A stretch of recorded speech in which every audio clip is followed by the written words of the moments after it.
Hello and welcome to Supreme Commander Forge Alliance Forever. This is part 2 of the best of 5 semi-final in the Spring Invitational of 2021 between Paralon and Tagada. So we're on map number 3 of this best of 5. The score stands at 1 apiece, 1-1. And the map now is Goodlands. So a map made by Lionheart, who also made Crimson Feud, and Regor most notably. And this is based on Badlands, rather loosely. So let's see how these guys open up. First off, Tagada has UEF and Paralon has Seraphim. Seraphim, very popular pick on this map. I think UEF and Seraphim are definitely considered to be the two top factions in this style of map, which is 10 by 10 land map with, you know, a decent amount of mass. UEF and Seraphim are very much favored, I think, because of their T2 land and because of their commanders. Put those things together and it's a strong combination that both factions have, whether it's Pillars or Ilshavo or Mongoose or Phobos. So Tagada decides not to walk to the hydrocarbon. Lots and lots of manual reclaim queued up for Tagada in the opening. And there is quite a lot of mass in this map, close to 25,000 when we spawn in. Paralon also with some manual reclaim, but perhaps less, or well, certainly less than Tagada. We can see move orders. These are two labs, in fact, heading to this area very quickly, and there is a tank and a Selene out. Also note that there's an engineer assisting this factory, which is kind of interesting. He really wanted to get that tank out. Also increases the speed of the engineer production while he was assisting there. And Paralon goes for third air. He also walked to the hydrocarbon, noticeably different to Tagada's approach. The Selene goes down. The Tam has missed multiple shots but takes out one mech marine. Second mech marine taking shots, trying to do its best, but the mech marine gets stuck on a rock and is shot and killed. And now there's 3 Thams out already, and a Selene, 2 Selenes in fact, and Tagada will be facing some raids very shortly as those tanks move straight across the map, aiming for engineers like this one, who will be building the Hydro with some assistance. We see 2 engineers. Generally, in the early game, you don't want to build hydrocarbon with 1 engineer, as it will just take too long. If we look down here, 1 minute and 20 seconds, far too long to wait for a hydrocarbon to be built. 2 engineers at minimum should generally be used early on, or at any time perhaps. So we got 3 land factories and an air factory for Paralon. Bomber out for Tagada, flies over a Tham, is spotted by an Inti, and the Inti gets in behind and kills it extremely quickly.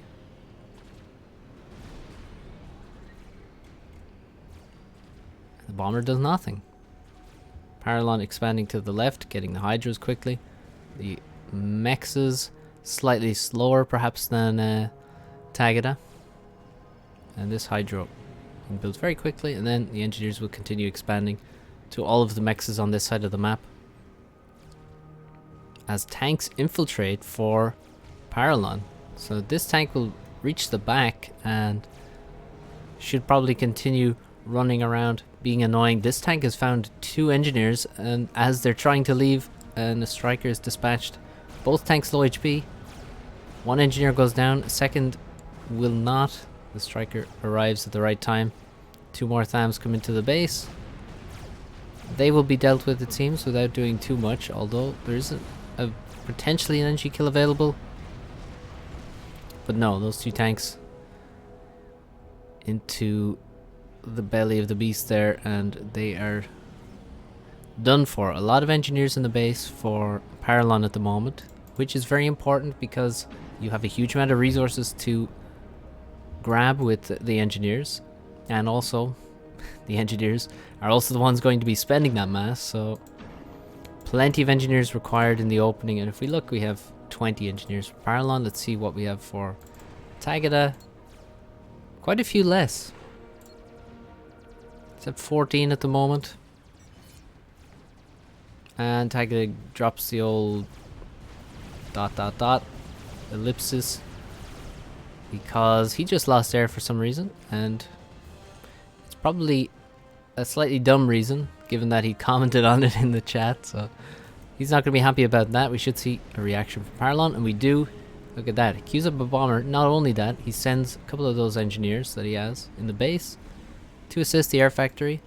Transport would also be nice, and look at that. He goes bomber into a transport. He has energy to spend, so get a transport and get these corners. They are not these corners, but the side. These are actually plateaus. It looks like there's a decal for, or some kind of coloration for there being a path, but there is no path up here.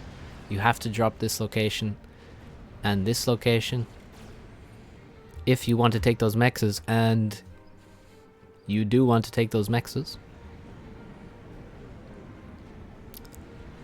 Paralon also begins his T2 land upgrade, starts assisting with these engineers, and that will deplete some of his mass. I mean, he has most of the mass necessary is already in storage, so he can afford to go negative on his net mass generation for a little while. Sends his air in, and not sure what he's doing with his air there, to be honest. Flying away from the anti-air, I guess, because there is quite a few anti-airs here. Now, does Tagada have T2 land? Well, he has T2 land slowly upgrading. Not much assistance at the moment, or rather none. But 3 engineers will be sent there after they add a few more pigeons that he requires, and he does require them. Not nice to see that Tagada is not wasting any power whatsoever. Paralon has wasted and been wasting a little bit of power, not a huge amount, of course. T2 mechs for Paralon, a second one on the way, and T2 land is about to complete. First thing out of the gate will be a T2 engineer. T2 pigeon going to go up very quickly, and then perhaps we'll see, or rather I would be very surprised if we don't see commander upgrades, namely the gun, and perhaps even T2, perhaps nano, who knows where it goes from there. But all in all, the game progressing at a natural rate at this moment and in a natural direction. Quite normal gameplay.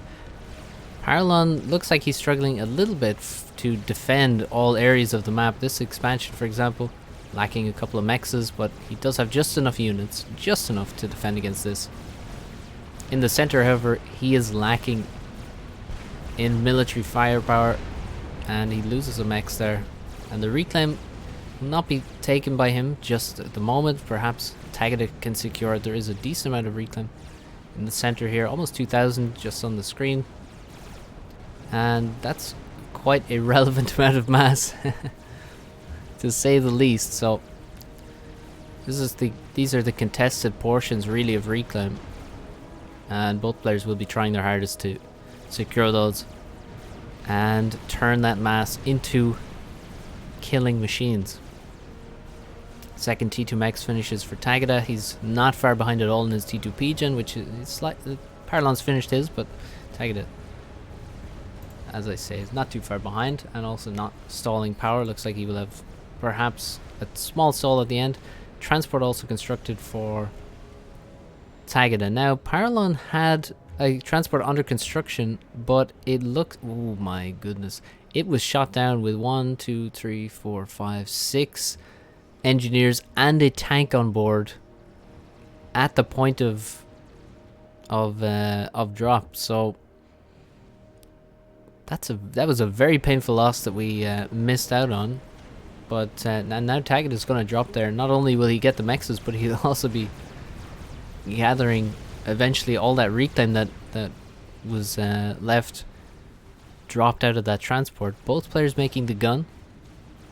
Paralon here with no assistance on the gun. Tagada has actually already finished the gun thanks to the help of 3 dedicated engineers. And now he makes Nano, I believe. That does not look like T2 from the energy and mass drain there. Looks like Nano to me. And Tagada also invests in a second T2 Pigeon immediately. That's going to be very useful for overcharging, and he is against Seraphim, so you know there's going to be plenty of chicken bots. And if any of them come towards the ACO, they're going to be overcharged promptly. Also have, looks like 1 support factory moving to T2 at the moment, or 1 T1 factory moving to T2 support. Paralon also deciding to invest quickly in a second Pigeon for similar reasons as Tagada. Actually, Paralon is making Nano by the looks of it. His own Nano, the Seraphim Nano, which is more expensive than Tagada's cheap UEF Nano. But guess what? Paralon struggling a little bit for power, I think. And Tagada already has gun and Nano and is stepping forward to put pressure on. Will Paralon be able to get the upgrade finished? It looks like he will. He sends his units forwards as a screen, trying to, I mean, yeah, there's what Tagada is looking for. Killing the engineers to slow down the upgrade further, giving him greater chances to deny the upgrade entirely. But it looks like there's plenty of units coming in to reinforce. Even the Air Force flies overhead just to create some cover, and Paralon brings in yet more engineers to try and get that finished. Plenty of resources actually available to him, so this will finish very quickly. One critical thing is that you cannot overcharge while you are upgrading, so that is certainly a lack of, well, going to reduce his possible damage output. But now he has Nano, and it is more powerful than Tagada's. And it's Paralon going to try and push back Tagada's ACU here with quite a few units. Now on the other side, Mongoose attacking the left hand side, but now retreating. Perhaps he's doesn't trust that he can micro back and forth effectively while also microing on the other side. Tagada keeping his units well away from the ACU, does not want to give many kills to the commander. 1 overcharge goes out but only hits a striker, a single striker. Another overcharge there hits another oh, that wasn't a striker. And Paralon just being very, very aggressive, does walk into a PD, overcharges that. You can see the massive usefulness of having overflow at this stage in the game.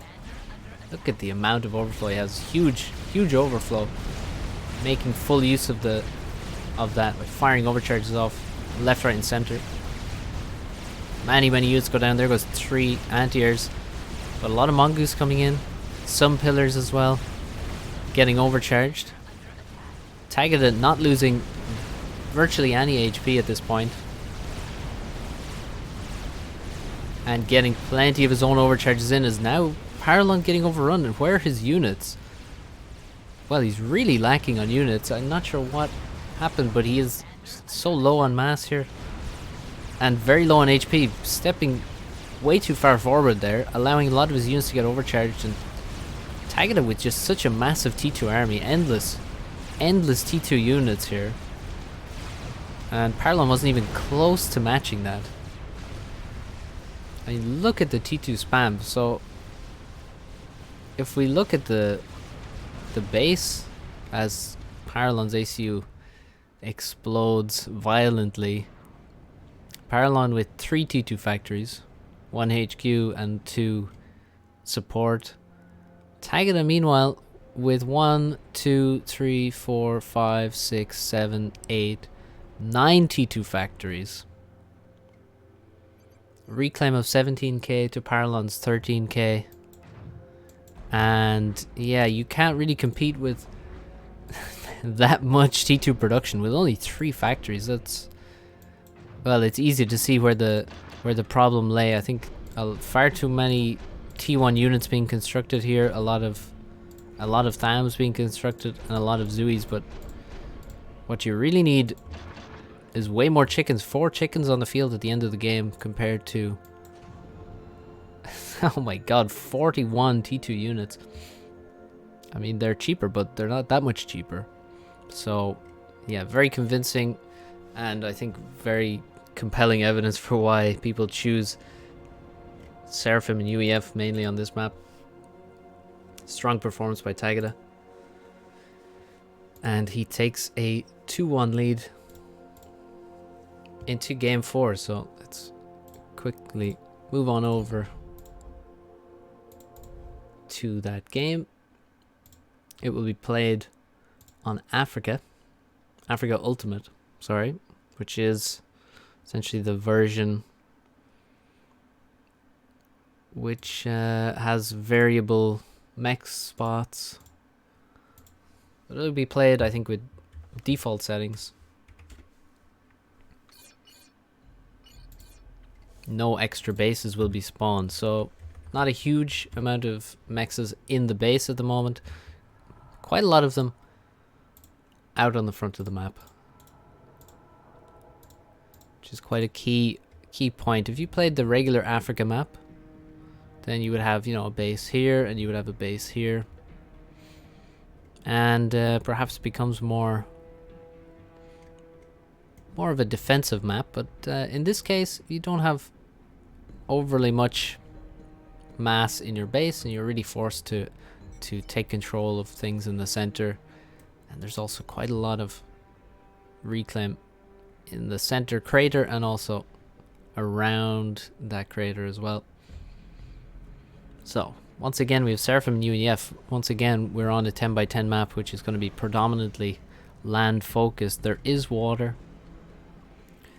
This pond, I never really seen it used. Don't think it really can be used. This pond can be useful for hiding an AC unit later in the game, or perhaps if you're very aggressive and you can get to there from this side of the map, then I suppose you could hide there if necessary. And the ponds on the left and right harbor an island with some reclaim and 2 mexes on this version.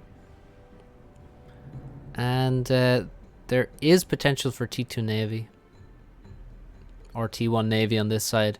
Frigates can kill units walking on the side here. Cruisers for both of these factions have missiles and can fire quite long distances, but it's not the most common way to win a game on this map, but certainly possible. 2 mech marines from Paralon move out into the center of the map, and we'll aim for engineers moving towards the front, and probably also an engineer that moves towards this mechs here, and the reclaim all around here. First and second land from Tagada, who has Seraphim instead of UEF on this occasion. And he goes third there, and will build probably a scout and an inti in one or the other order. Inti first, then a scout, and 3 intis. But he is lacking mass at the moment, building too rapidly, too many builders building. That's going to slow down production from all 3 of his factories, but now it is fixed with the addition of some extra reclaim, but he may yet stall again.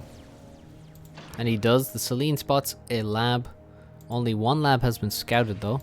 Second lab remains unknown. There is some terrain issues here, to be honest. You're not really supposed to be able to walk up there, but there you go. Paralon finds an engineer. Micros very effectively to stay out of the reclaimable range.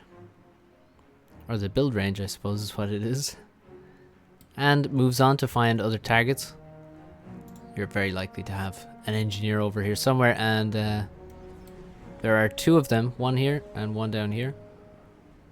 Problem is the mech marine has no vision of either of these, and is instead simply guessing that he could be at the mechs. Tham dispatches the mech marine in 2 shots. But guess what? There's actually a third mech marine looking for another NG, but still with no air scout. It's very difficult, but he does actually just catch this NG out of the corner of his eye. Engineer builds a P-Gen to try and block some shots. The terrain is helping greatly. And the P-Gen did actually take some shots there. And the engineer survives on 13 HP. Thams arrived at the right time to deal some killing blows. 5 land factories up now for Paralon and an air factory.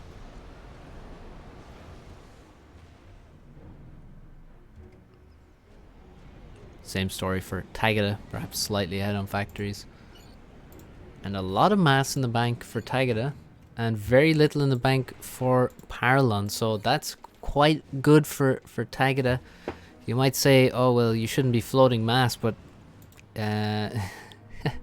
if you have the same number of factories and you have 800 mass in the bank and your opponent has 100, then you're still going to use that mass eventually, and probably sooner rather than later. So floating mass, definitely not a negative in my eyes in this situation. That mass will be used quite quickly. Paralon with some, well, with no rally points for these factories, and so a lot of units building up in the base, not being used out on the map as quickly as perhaps they could be. A tank which has 67 mass killed, which is quite impressive, finds that low HP engineer that was damaged by the mech marine earlier on, and now an air fight which Paralon attempts to run away from, and in doing so will lose 3 inties for free, it looks like. Well, yeah, this intie is doomed, or is it? It somehow is alive, and now finally it goes down. Tagada going to get quite a decent fight here. And it really because, well, he does have 1 extra tank, but also he has a cloaked Celine here giving him very good vision.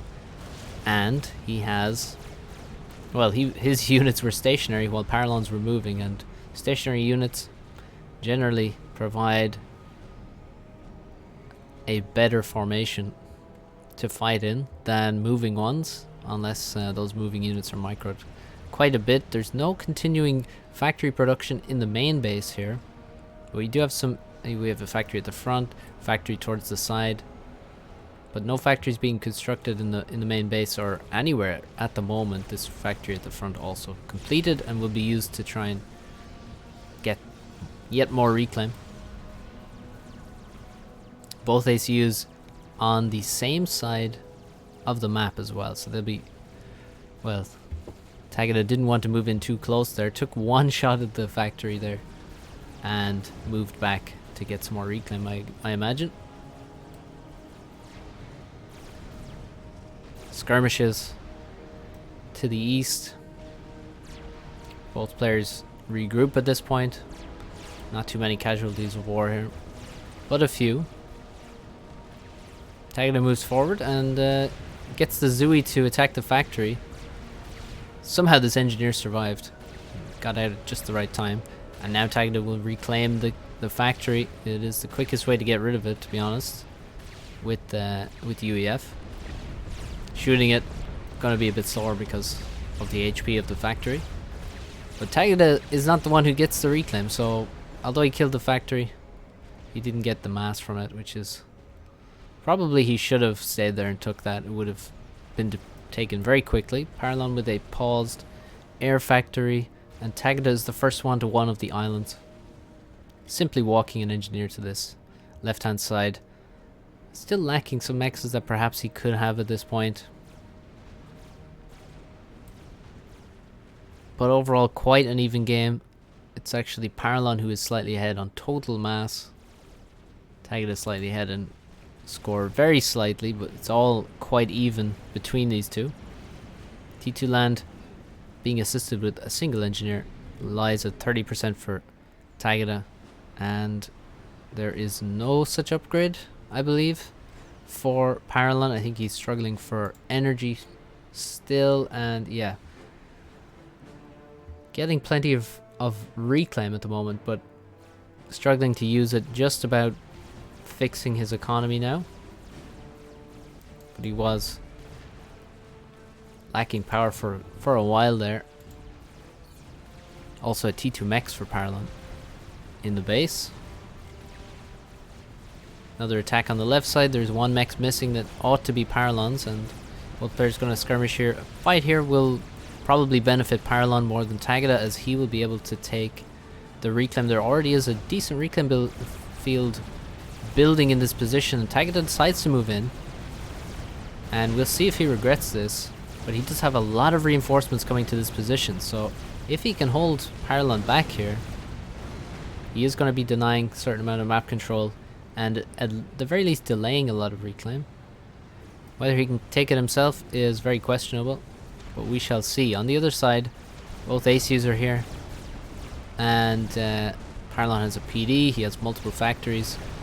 Neither commander has invested in an AC upgrade just yet, or decided to start one, which is a little bit surprising for me. I think prioritizing a gun upgrade could be very powerful, especially when ACUs are on the same side. It's no fun to play against an AC with superior upgrades than you. This bomber has gotten quite a few nice kills, 180 mass killed, and is actually going to tank that damage from the archer and continue bombing T1 mexes. Tagada with a drop of engineers, and one engineer versus two. Looks like the one is winning right now. The one is going to win, or will the PD be finished? I don't think it will. Oh my god, 1267 was what it got up to out of 1300, and now Paralon gonna steal that mass and energy as well with his engineer. But guess what? The cavalry is on the way. 6 T1 tanks, or yeah, 6 T1 tanks and a Zooey moving forward. And yeah, the game continues at a very, very even rate. Nothing really between these two. Tagada now upgrades 2 mexes at once, 3 mexes at once, 4 mexes at once. So clearly with plenty of mass available to him, and he is aiming for quite decent air production. I'm not sure why this... Well, he's going straight for a second T2 Pigeon after the first. A shield and then an air factory. Using bombers quite effectively. On the right hand side, just needs to drop some engineers to the right, which he is doing. He's dropping one from this corner to take back the island on the right, and that will give him superior map control. He will have both of these islands. He also has 2 mexes in the middle, but the reclaim still stands there and needs to be taken. This reclaim field on the top side is looking very attractive for Paralon, so he decides to move across. Look at all those dead tanks in front of him. He's like, yes, this is what I need. I'm gonna move over there and secure this with my ACU and take all that reclaim and turn it into yet more tanks and yet more T2 mexes. But he has left now the right side completely undefended. There is a PD, so maybe not completely undefended, but a few Zooies will take care of that PD very quickly. And there are no units here. I see a single striker now. Bombers also come in to start bombing. Well, they're not picking very good targets here. Probably should bomb some engineers or something. And also the units from the island are dropped to the right side, so a lot of nice moves from Tagada happening right now. He also has invested in T2 on his commander, so he hasn't gone for gun initially. He's gone for T2.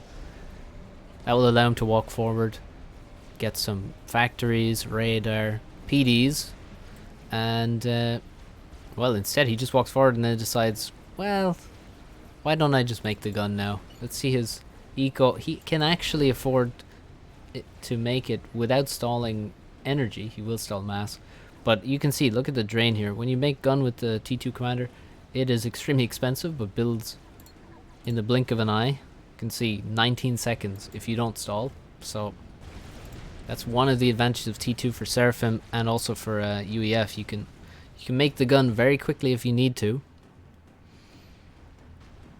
And we can see a lot of T2 production in the base. We saw this on Goodlands. Well, we saw even more than this on Goodlands, but here we have 5 T2 factories producing Ilshavo mainly, and also some flak as well. Always important to have them mixed in. Meanwhile, we have 6 pillars out for Paralon at the moment. And he has only a single T2 factory. Now there are others upgrading, but at the moment he has 2, and he's against 5 right now. And there's even a little bit of assistance on 3 of those factories, so he is not matching Tagada in production, and he's also behind in terms of ACU upgrades, so these are important advantages that Tagada has right now. Paralon assists his ACU heavily to get T2 more quickly, but he has taken a huge amount of reclaim. That's a very nice advantage that Paralon has gotten there. The trick will be to turn it into, well, a lot more T2 land production, because he is certainly behind on that. Air also, I'm not sure he really is matching Tagada in that area either. If we look at Tagada's air, he's got quite a few bombers, he's got to transport some scouts and 16 inties versus, well, 3 inties and soon to be less than that, soon to be 0 it seems. So air not looking good at all, and Tagada with a very nicely placed PD here. Look at the control that this gives. Just completely controls this choke point. If he got one more down there, it would be great, but instead he's marching forward to help out this group of Ilshavo, 5 Ilshis that have just blazed the trail through the center of the map towards these mexes in the front. And now, when reinforcements arrive, they simply kite away using their superior range to escape and continue doing damage while they do so. And now facing this PD is very nasty, because there's plenty of units in support that could turn around and help it if it becomes threatened. It already has 274 mass killed. Bombers also overhead doing plenty of damage, softening up this army. Paralon reacts now that he has T2 and gun of his own and begins marching directly towards the enemy ACU.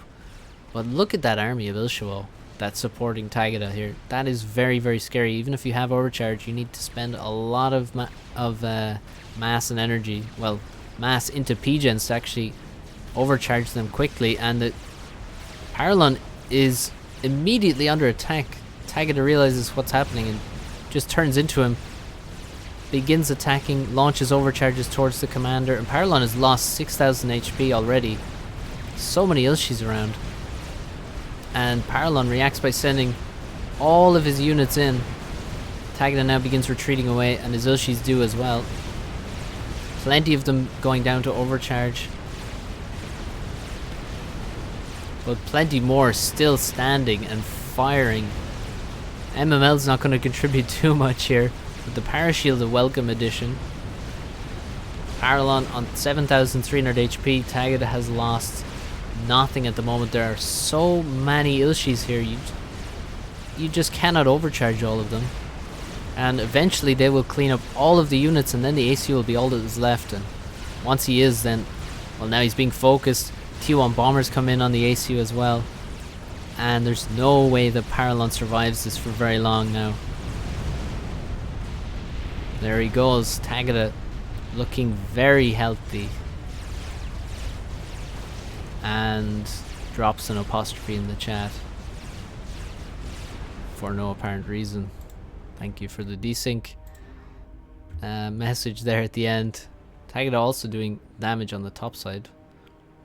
All the mechs on the top actually missing, including a T2 mech up here. But I suppose that damage happened at the end when Paralon had this to focus on. But once again we see,